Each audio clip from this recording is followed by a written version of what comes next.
చంద్రబాబు నాయుడు గారు మొన్న ఎలక్షన్ లో 20 లక్షల ఉద్యోగాలు ఇస్తానని మాట ఇచ్చారు. అప్పుడు ఇంకా నేను తెలుగుదేశం పార్టీలో లేను.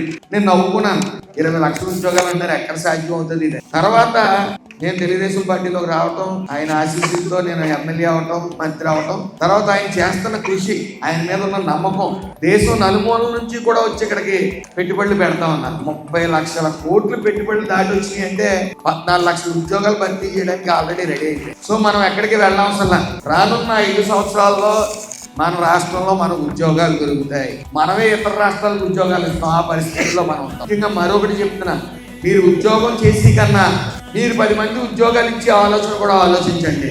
మనకి పెట్టుబడి ఏం అవసరం లేదు, ఒకటే పెట్టుబడి. మీరు ఆలోచిస్తే ఇంట్లోనే కూర్చొని సంపాదించగల సత్తా మీలో ఉంది, మీ టాలెంట్ మీకు తెలియదు.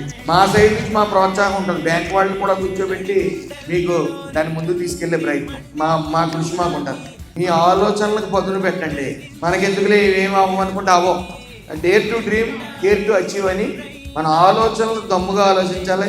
దాన్ని సాధించడానికి జాగ్రత్తగా ఉండాలి. మీ భవిష్యత్తు మీరే తీర్చిదిద్దుకోండి. తల్లిదండ్రులు మిమ్మల్ని చదివించారు, వాళ్ళ బాధ్యత అయిపోయింది. తర్వాత మీరు వేసి అడుగుల వైపు తల్లిదండ్రులు అడ్డొస్తే కూర్చోబెట్టి చెప్పండి. మీ కాలు మీద మీరు నిలబడినప్పుడే మీకు గౌరవం.